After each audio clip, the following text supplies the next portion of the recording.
नमस्ते दोस्तों, स्वागत है आपका अपनों से अपनी बात में। मेरा नाम है करण और आप जानते हैं कि अपनों से अपनी बात हमेशा कौन करता है। तो आइए साथ में मिलकर उनका स्वागत करें, मिस्टर जितेंद्र लधानी। तो अगर आपको कोई पूछे कि जितेंद्र लधानी कौन है, तो आपके माध्यम से आप खुद को कैसे देखते हैं? एक्चुअली मैं आज ही किसी से बात कर रहा था सुबह कि भाई लोग मेरे बारे में क्या बोलते हैं, राइट। तो मैंने उससे पूछा कि यार तू हर किसी के बारे में बोलता है, कभी मेरे बारे में तो बता, मेरे बारे में लोग क्या सोचते हैं। तो उसने बताया कि सर आप किसी से ना प्रोडक्ट की बात करते हो ना कोई बिजनेस की बात करते हो, लेकिन आपसे मिलके ऐसा लगता है कि कुछ हम बड़ा करने की सोचें, हम कुछ नया करें, हमारी ज़िंदगी में कुछ अपने आप में ऐसा फोर्स आ जाता है आपसे मिलने के बाद। मैं हर कोई काम जो भी करता हूँ वो दिल से करता हूँ, राइट। मुझे दिल से काम करने में अच्छा लगता है। अगर सिंपल से वे में अगर कहें तो जितेंद्र लधानी कौन है, तो मैं ये कहूँगा कि जितेंद्र लधानी इज दिल वाला जितेंद्र लधानी। तो आपके माध्यम से एक सक्सेसफुल आदमी को कैसा होना चाहिए, या आपके माध्यम से सक्सेस क्या होती है?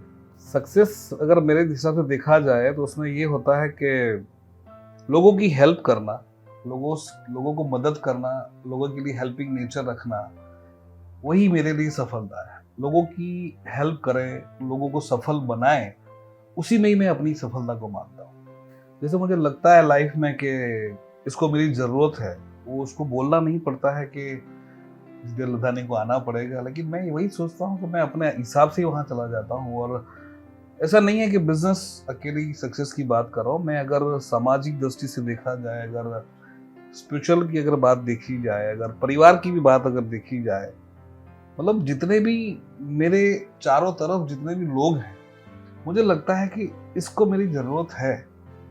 तो वो मेरा नेचर रहा है पहले से ही कि उसको बोलना नहीं पड़ता, लेकिन मैं उसकी हेल्प करने पहुंच जाता हूँ। यही मेरा नेचर रहा है कि लोगों की हेल्प करें, और हेल्प करना मुझे लोगों की अच्छा लगता है। पता नहीं, ऊपर वाला देता है और मैं देता जाता हूँ। ये बात है कि आपको लोगों की हेल्प करना बहुत पसंद है, तो ये बहुत ऑब्वियस हो जाता है कि पास्ट लाइफ आपकी बहुत पेन में या गरीबी आपने देखी हुई है। तो मैं पूछना चाहूँगा आपसे कि ये सब शुरू कहाँ से हुआ? एक्चुअली गरीबी तो अब हिंदुस्तान जो देश आज़ाद हुआ वो 1947 में ही हुआ। तो कई लोग मुझे बोलते हैं कि मैंने जीरो से शुरू किया, तो मैंने कहा भाई 1947 से तो स्टार्ट हुआ है, तो सब लोगों ने जीरो से ही किया है, तो इसमें कोई नई बात नहीं है। लेकिन हाँ, मेरे पिताजी थे, वो भी is a middle class family, और हमने बहुत दिक्कतें देखी हैं फाइनेंशियली। खाना भी समझो कि हमने बहुत सुबह का खाना या रात का खाना सुबह खाया है, और सुबह का खाना दिन में खाया है, ऐसे दिन देखे हैं। खाने के लिए शायद ऐसा समझो कि रोटी नहीं होती थी तो दूध और ब्रेड खा के भी चलाया है, ऐसे भी दिन देखे हैं। तो इसीलिए मैं समझ पाता हूँ कि गरीबी क्या होती है, किसी को ज़रूरत कब होती है। शायद मैं जो उस टाइम पे था, जो मेरी जो फाइनेंशियली चैलेंज थी या हमारे परिवार की फाइनेंशियली चैलेंज थी, उस टाइम पे जो मैंने फील किया था, तो मुझे लगता है कि यार वो फील करता होगा। हम उस टाइम पे ऐसा सोचते थे कि कोई हमारी लाइफ में एक फरिश्ता आ जाए, हमें मदद करे। तो मुझे ऐसा लगता है कि यार मेरे पे तो कोई आया नहीं था, लेकिन मुझे ऐसा लग रहा है कि मैं किसी के फरिश्ता बन के जाऊँ, राइट। ऐसा गरीबी तो देखी, बहुत सारी देखी, और बहुत सारे वीडियोस भी बने हैं उसके ऊपर, तो यूट्यूब पे भी है कि हमने कैसी चैलेंजेस देखी है। मतलब बच्चों की फीस भरने के पैसे नहीं थे, लाइट बिल भरने के पैसे नहीं थे, माँ बाप की जो बीमारी थी उस टाइम पे भी मेरे पास पैसे नहीं थे, और काफ़ी सारी चैलेंजेस जो फाइनेंशियली थी, जो कभी ख़त्म ही नहीं होगी, ऐसा लग रहा था पता नहीं क्या होगा। ऐसा भी एक दिन आ गया था जी। मैं आप लोगों को ये कहना चाहूँगा कि मैंने जब स्कूल होती है, जो वहाँ पे हमारे बड़े बड़े भाई का एक कैबिन था, वहाँ पे मैंने जैसे रिसेस बोलते हैं, क्या बोलते हैं उसको, रिसेस ही बोलते हैं शायद, ब्रेक टाइम। तो ब्रेक टाइम जो होता था, मैंने कभी ब्रेक टाइम एंजॉय नहीं किया। मुझे नहीं पता है कि वो कैसा ब्रेक टाइम होता है, रिसेस कैसी होती है। तो उस टाइम पे बिजनेस ही करता था, और सब लोग क्लास में चले जाते थे, इसके बाद ही मैं जाता था। और ऐसे करते करते मुझे लगा कि पता नहीं क्यों एक मैं ये कहूँगा कि लोगों को देखता था, मूवीज़ देखता था, तो मूवीज़ में लगता था कि यार गरीब अमीर होता है, तो ऐसी कौन सी अपॉर्चुनिटी आएगी, कैसा होगा, तो मैं अपॉर्चुनिटी की तलाश में था ही। लेकिन पापा को मैंने कहा था कि मैं कभी भी यहाँ पे नहीं बैठूंगा आपकी शॉप पे, लेकिन कुदरत को जो मंजूर होता है उसके आगे अपन कुछ नहीं कर सकते। और हम लोग, मैंने उनकी जो कैबिन थी जो मुझे नहीं पसंद थी, फिर भी वहाँ से शुरू करना पड़ा, लेकिन ड्रीम स्ट्रांग था। तो मैंने सोचा कि मेरा एक शोरूम हो मेरे शहर में। तो 4 साल या 5 साल में बैठा वहाँ पे, और वहाँ पे बहुत मेहनत करी और खुद का शोरूम बनाया, अच्छा शोरूम बनाया गिफ्ट आर्टिकल का। और वहाँ पे एक शोरूम से दूसरा शोरूम बनाया और शोरूम अच्छा चल रहा था। लेकिन तो 2005 में एक ऐसा प्रोजेक्ट आया कि ऐसे पहले ये समझ रहा था, जब मैंने शोरूम बनाया तो मुझे ऐसा लग रहा था कि मैं बहुत बड़ा इंसान बन चुका हूँ, मेरे ज़िंदगी में कोई तकलीफ नहीं होगी, और मैं पता नहीं अपने आप को रिच फील करता था। और मेरी शॉप का नाम भी रिचमैन ही था, राइट। और इज़ ए फील गुड, मुझे बहुत अच्छा लगता था कि मैं अच्छा इंसान बन गया हूँ, बड़ा इंसान बन गया हूँ। लेकिन जब हमारी ज़िंदगी में ऐसी चीज़ें आती हैं जब हमें पता नहीं होता है कि जब हम अच्छे दिन चलते होते तो हमें पता नहीं चलता कि बुरे दिन आने वाले हैं, या बुरे दिन चलते हैं तो ये भी नहीं पता होता है कि अच्छे दिन आने वाले हैं। तो बुरे दिन ये था कि हम कभी कभी क्या होता है कि हम परिस्थितियां जो चेंज होती हैं, परिवर्तन जो बोलते हैं कि संसार का नियम है, तो उस टाइम पे मेरा गिफ्ट आर्टिकल के साथ ग्रीटिंग कार्ड का भी बिजनेस था। तो मुझे ऐसा लग रहा था कि ये चलेगा, और उस टाइम पे मोबाइल आया था तो मुझे लगा कि मोबाइल का कोई ज़रूरत नहीं है, मेरे ग्रीटिंग्स चलेंगे। वो परिवर्तन मैंने किया नहीं। वो उस टाइम पे मैं समझ पाया कि ज़िंदगी में जब जब भी अपडेट होना हो, चेंज होना हो, तो हमारी उस तरीके से तैयारियां होनी चाहिए। तो उस टाइम पे पता नहीं क्यों मैं नशे में ही था कि नहीं यही चलेगा।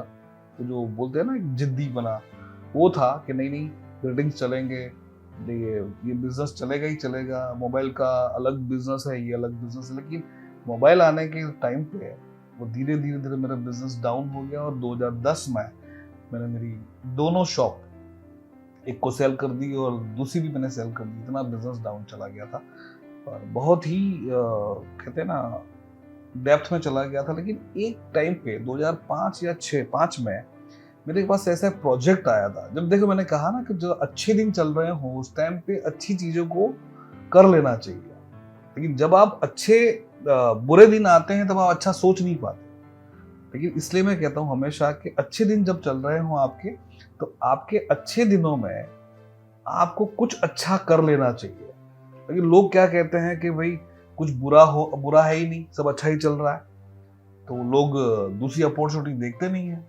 तो मैंने उस टाइम पे पता नहीं क्या गॉड मास्टर प्लान होगा, तो 2005 में मैंने कुछ ऐसी अपॉर्चुनिटी देखी और मुझे लगा कि यार मुझे उस टाइम पे नहीं पता था कि इससे मेरी ज़िंदगी बदलने वाली है। उस टाइम मुझे नहीं पता था। तो 2005 में जब मैंने बिज़नेस शुरू किया था तो उसमें उस टाइम पे मेरे पास कुछ भी नहीं था। एक मोटरसाइकिल थी जो मेरी बहुत पसंदीदा थी। उसमें मैं, मेरी वाइफ, मेरे बच्चे उसी में बैठते थे और जो मुझे लगता था कि यही अपनी अच्छी सवारी है। लेकिन वो जो बिज़नेस मुझे सपोर्ट किया, जब मैंने बताया ना कि उस अच्छे टाइम पे जब किया तो उसने मुझे सपोर्ट कर लिया, उसका मुझे बेनिफिट मिला।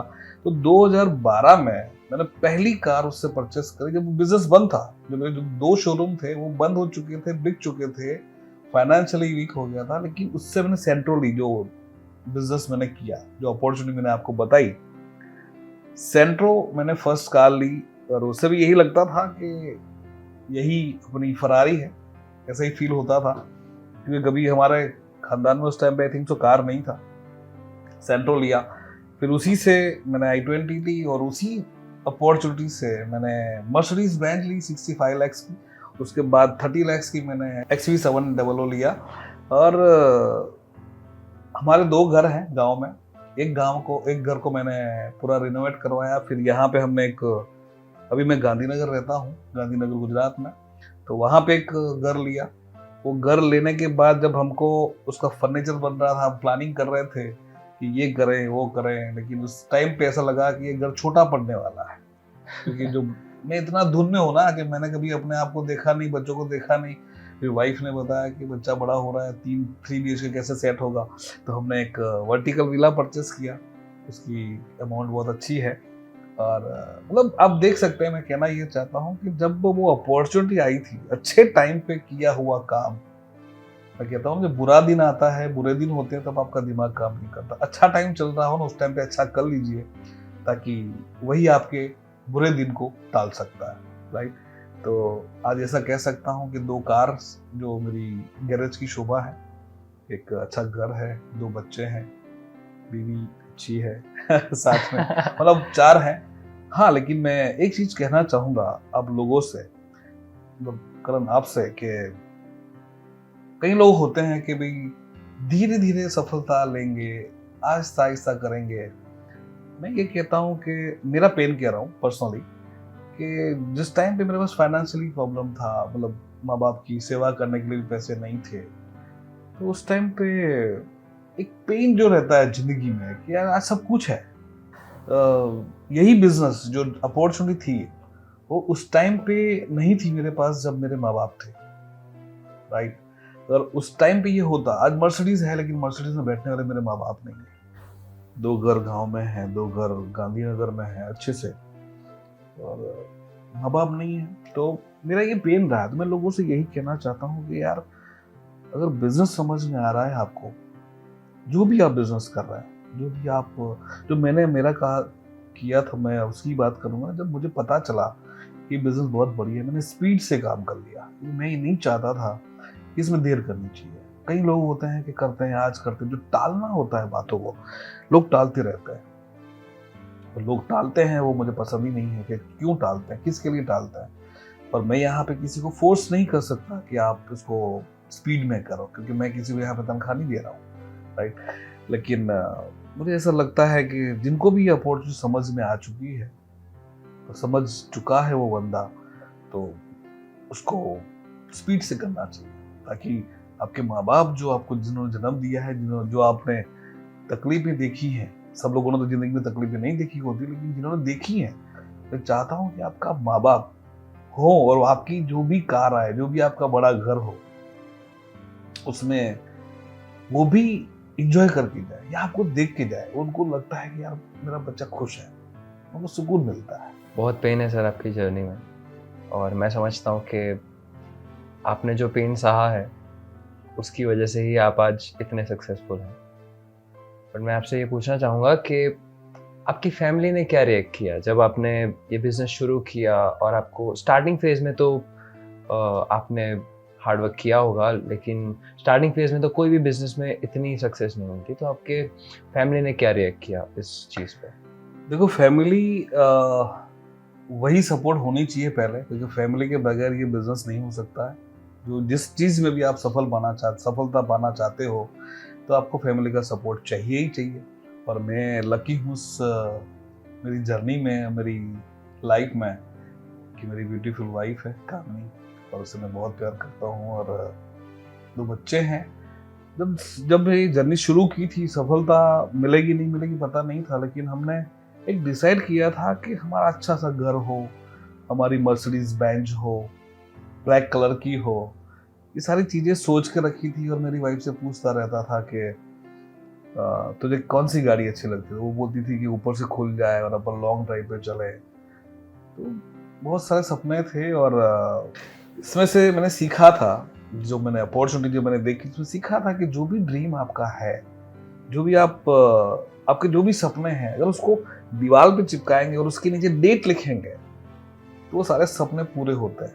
तो मैंने कहा यार ये तो इजी है, अच्छी बात है। अगर सपने जो अपन सोचते हैं, हालांकि उस टाइम मेरे पास कुछ नहीं था, मैंने कहा ना, एक बाइक ही थी मेरे पास, तो मुझे ऐसा लगा कि सोचने से अगर होता है, और उसको कागज पे लिखने से, अगर उसका फोटोग्राफ चिपकाने से, उसके नीचे डेट लिखने से अगर ये होता है, तो मैं पहले करूँगा, क्योंकि उसमें कुछ खर्च तो होना नहीं था तो कोई मैगजीन से फोटो चुराए, किसी से कहीं शोरूम में जाके किसी के लेके आए, कार के फोटो शोरूम से ही लाए, लेकिन वो सब सारा लेके आए। तब ऐसा नहीं था कि मेरी वाइफ हंसी, उसने कभी मेरे पे हंसी नहीं उड़ाई कि पागल बन रहे हो। हाँ, लोगों ने उड़ाए, तो उड़ाते ही हैं।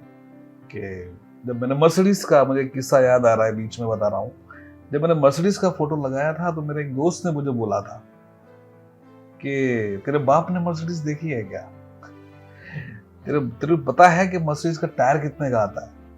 तब मुझे ऐसा लगा था कि अब यही रीजन है शायद मुझे मर्सिडीज तो लानी पड़ेगी। और आज मैं जब भी मेरे गांव जाता हूँ, मेरे शहर मतलब मेरे गांव में जाता हूँ, तो उसके पास जरूर जाता हूँ। उसके घर के आगे, उसके शॉप के आगे खड़ी रखता हूँ कार और मैं बोलता हूँ चल अपन चक्कर लगा के आते हैं। उसको मर्सिडीज में लेके जाता हूँ और वो कुछ बोल नहीं पाता है, लेकिन उसको वो इंजॉय करता है हालांकि, लेकिन होता है। और यही होना चाहिए, जब ड्रीम लगाने का पर्पस यही होता है कि अगर आप लगा रहे हो तो आपसे कोई पूछता है, कोई हंसता है, कोई आश्वासन देता है। लेकिन मेरी फैमिली में मेरे 2 बच्चे हैं और मेरी वाइफ, तो मेरी वाइफ ने कभी नहीं कहा और ना ही कभी हंसी कि पागलपन है, इसमें नहीं होता है, ऐसा कभी उसने नहीं कहा। और मैं ये कहूँगा कि मेरी जो सफलता है उसमें अगर फैमिली का, अगर आपके पास सपोर्ट नहीं है, अगर आपके जो वाइफ है और आपके बच्चे हैं, कम से कम माता पिता हैं, सबके बड़े भाई होते हैं, किसी के सिस्टर होती है, लेकिन हस्बैंड वाइफ और बच्चे ये बहुत मायने रखते हैं, क्योंकि उन्होंने मुझे बहुत सपोर्ट किया मेरी लाइफ में। मेरी वाइफ तो ऑलवेज कहती थी कि अपने ये ड्रीम, कभी कभी मैं थक जाता था कि यार नहीं यार नहीं होगा, कैसे होगा, मैं इतना दौड़ रहा हूँ, इतना कर रहा हूँ, कुछ हो नहीं पा रहा है। लेकिन उसने मुझे बहुत बड़ी होप दी जिंदगी में। मैं ये कहूँगा कि मेरी वाइफ का रोल बहुत इंपॉर्टेंट रहा है, कि उसने हमेशा ये कहा कि यार जिदेन थकने की कोई जरूरत नहीं, मैं हूं ना तुम्हारे साथ। तो मुझे बहुत एक एनर्जी मिलती थी। और बच्चे छोटे थे, धीरे धीरे बड़े होने लगे, तो हमने सोचा, जब हमारी जर्नी एक बार तो ब्रेक हुई, लेकिन वापस जब जर्नी हमने शुरू की, वो जर्नी थी 2016।